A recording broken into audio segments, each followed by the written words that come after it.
Morning everyone. এখন আমি এখানে বসে আছি, অপেক্ষা করছি কখন বাজার থেকে আসবে, তারপরে আমি রান্না করব। ওইদিকে ভাতটা বসিয়ে দিয়েছি, ভাতটা হচ্ছে, আর পাপানকে খাইয়ে মামা বাড়িতে দিয়ে এসেছি, ওখানে কিছুটা সময় থাকবে। আর আমি এখন এখানে বসে বসে ঘুম পেয়ে যাচ্ছে আমার আবার নতুন করে। পাপানের সকালের খাওয়া হয়ে গেছে, এখন ও খেলা করতে বসেছে। অপেক্ষা করতে করতে আমি এখন বাধ্য হলাম ফোন করতে। তো ফোন করায় আমাকে বলল কি যে চিকেন নিয়ে যাব, তো ওটা রান্না করতে বেশি সময় লাগবে না। তা আমি বললাম তাহলে তুমি রান্না করে দেবে তো? বলল হ্যাঁ আজকে আমি রান্না করে দেব, মানে ভীষণ একটা ভাব নিয়ে বলল। তো দেখা যাক কি করে, এরকম ভাবও রেগুলারই নেয়, তোমার ওটা করতে হবে না আমি করে দেবো। তো লাস্ট পর্যন্ত আমাকেই করতে হয়। তো দেখা যাক আজকে কি হয়, আমি দেখব কি করে। ফ্লিপকার্ট থেকে আজকে এগুলো এসেছে, কিছুটা গোছানো হয়ে গেছে, আরও কিছু জিনিস আছে, এগুলোকে ঠিক করে রাখতে হবে। আর এদিকে আমার হঠাৎ করে কিছু না কিছু খেতে ইচ্ছা করে, তো কাজ করতে করতেই একটু আমুল কুল খেয়ে নিলাম, খুব ভালো লাগে এটা আমার খেতে। তো ভাবলাম ওর জন্য আর ওয়েট করে কোনো লাভ নেই, এখন আমি এখানেই বন্ধ করে ওপরে গিয়ে যাই, আমার যে কাজগুলো আছে সেগুলো করে আসি।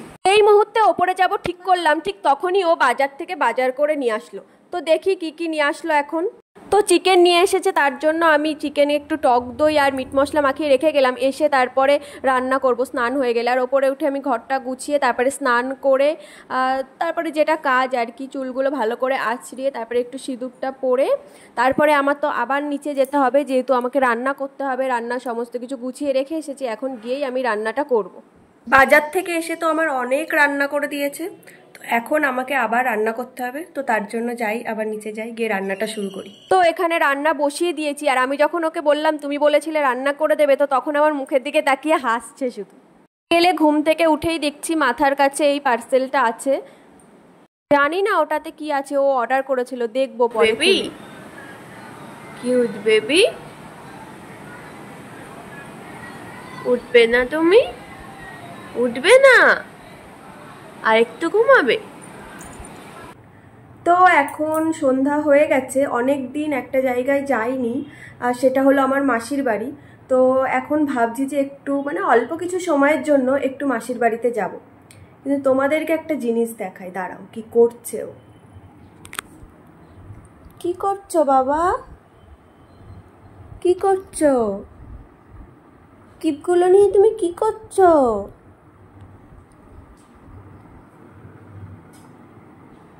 মা হ্যাঁ কি কই? চলো না, যাবে না? এগুলো রেখে দাও। কেন? এগুলো নিয়ে যাবে? সবগুলো নিয়ে যাবে?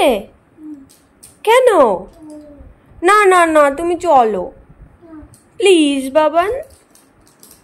তখন যে পার্সেলটা দেখছিলে যে আজকে ফ্লিপকার্ট থেকে এটাই এসেছে। কেন? এটা আমি নিই? কেন? দেখতেই পাচ্ছ আমি রেডি হয়ে গেছি, এখন আমরা বেরোবো। তো রেডি হয়ে মাসির বাড়িতে গেলাম, আর মাসির বাড়িতে গিয়ে দেখলাম এই বিড়ালগুলো, ওদের আরও দুটো বাচ্চা হয়েছে ছোট ছোট, খুব ভালো লাগছিলো দেখতে। আর পাপান তো খুব মজা পাচ্ছিল এদেরকে দেখে। এদের আবার নাম আছে, বড় বিড়ালটার নাম নিমকি। তো তারপরে মাসি আবার পাপানকে কোলে করে নিয়ে মাসির ঠাকুর ঘরে গেল, গিয়ে ওকে দেখাচ্ছিল ঠাকুরগুলোকে।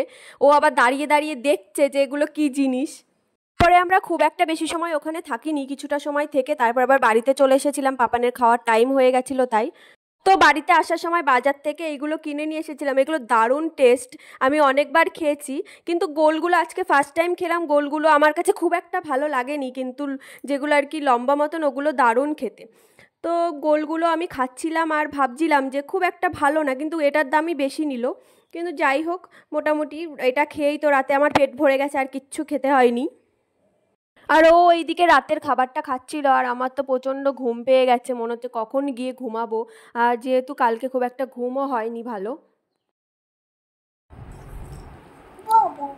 শোনো, অনেক রাত তো হলো, এবার ঘুমাতে হবে তো? ঘুমাতে হবে তো? ঘুমাবে না? সবাইকে একটু গুড নাইট বলে দাও। বলো গুড নাইট। হ্যাঁ গুড নাইট বলো। বলো নাইট।